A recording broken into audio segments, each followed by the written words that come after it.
Whiskey Jason here, whiskey from the viewpoint of an American in Germany, tasting rare and exotic whiskeys, and this time I have the Whistler 5-year-old double oaked.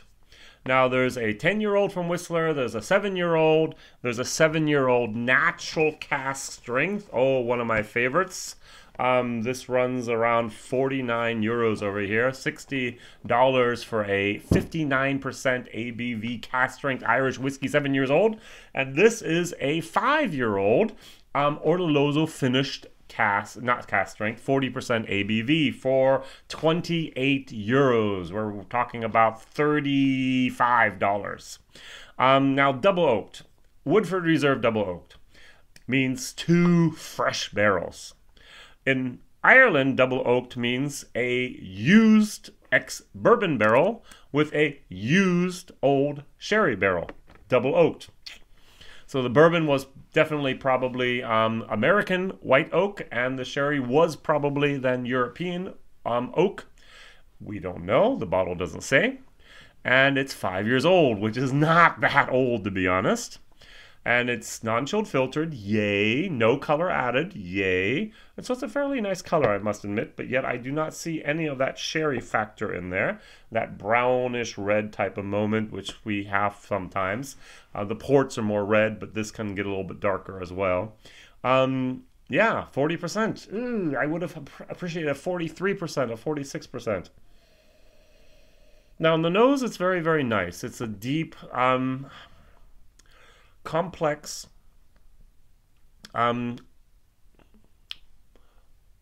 symphony, I'm looking for a word I can use here, of different aromas. So we have the malt, we have the Ortolozzo, the sherry, very prominent. We have a little bit of wood in the background, and we have a lot of, I think I mentioned malt already, and a little bit of alcohol. So, what I'm going to do from the very beginning, and I did this later on in my German video, is I just pulled out something to compare it to that more people know about, and that's Writer's Tears Red Head. Now, this is also an Ortolozzo finished Irish whiskey, but it's 46%, and it's a no-age statement. Basically, they're within like $5 of each other. This is going to be about $5 cheaper than this, so this will run you about $35, this will run you about $40, but they're very, very similar in their constitution. Both of them were sourced. The Walsh Distillery is actually distilling at the moment, and in a few years they will have their own juice on the market. The Boan Distillery, they have their pot stills bought, but not yet up and running as of the summer of 2018. So, going to the nose, very, very, I even get a little bit of creme brulee, a little bit too much with the flame. And over here I have, oh, a much stronger sherry note. Very, very good.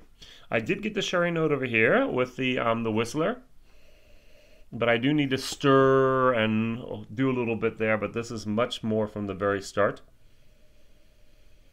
This is more of floral, this is more of the sweeter, this is more of the sherry, this is more of the fruitiness. So let's try both of them and just compare them. 40% versus 46%, I'm sorry.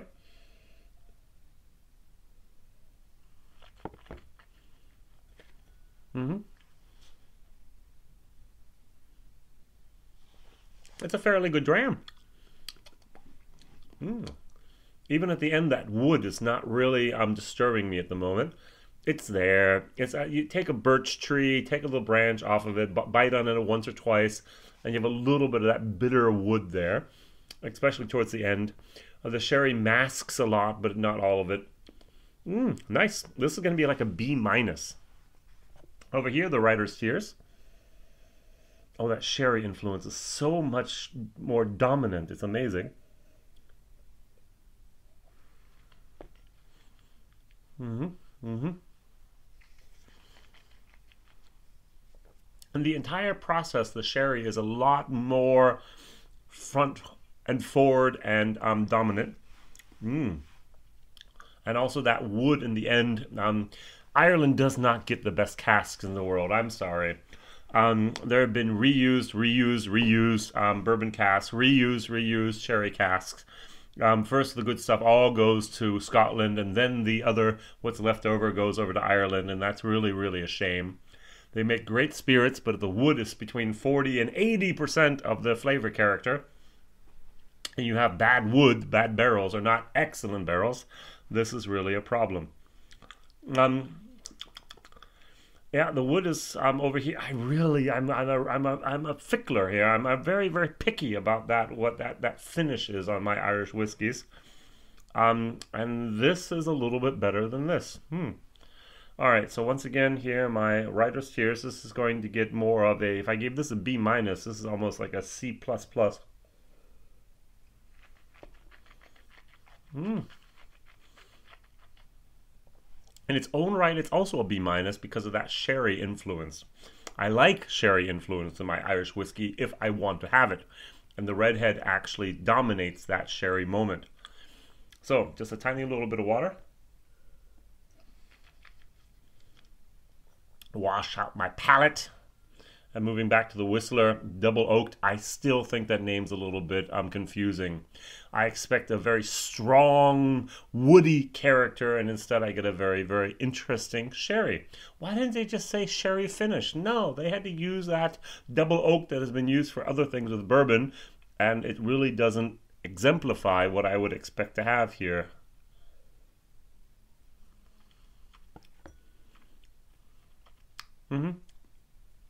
They're both different, but almost at the same par. This has more of the sherry. This has more of a complexity in it. That malt is a little bit more dominant. The sherry is very well integrated in the entire package, and it doesn't stand out. You do have a little bit of the wood there, and you do have a little bit of the alcohol, but at 40%, it's not really, really dominating anything. I like the Whistler 5 years. I'm going to give it a B minus. Value for money, as I said, $35, B minus. Over here, we have about a $40 product, more like a C plus for the value for money. Packaging, we can argue that the packaging over there is interesting and the bottles are nice. This is a lot thin. It looks more like a grappa bottle or something than from a very exquisite spirit. I do like the packaging here with the tears. I do like the backstory that we have the writers that when they have writer's block, they drink whiskey from Ireland, and then the tears cart starts rolling, and they can start they overcome their writer's block with that. I don't know. All right, so B minus, value for money, B minus. Wow. I really do like the Whistler 5-year-old double oaked with the sherry. For that price, €27.90, less than $35 in the States. Why not? If you can find it, please do. My secret tip of the day would be, though, the 7-year-old cask strength, or as it's called the natural cask strength with 59%.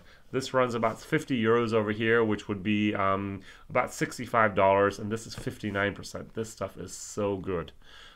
It's really, really delicious. A high recommendation if you can find it. Even over here in Europe, it's almost impossible to find anymore. There was one batch, and they threw a second batch now on the market in limited release, and maybe one day there'll be a bigger batch, and we'll be able to have that and enjoy that as well. Okay, WhiskyJason here, whiskey from the viewpoint of an American. My question of the day is, what Irish whiskey under $50 would you recommend with a sherry finish? Not many Irish whiskeys have a sherry finish, or many do, maybe if you count the redbreast.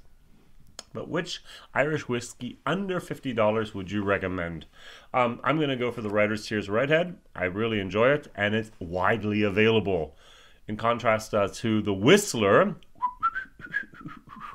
actually in the bottles you see little notes that you can sing along with if you'd like. It's a little bit more difficult to get your hands on. All right, thank you very much for watching. Please like, please subscribe. Please also tell others about this crazy American over here in Germany, tasting things that are very new, very rare, and very difficult to get your hands on. Thank you very much. See you soon. Bye-bye.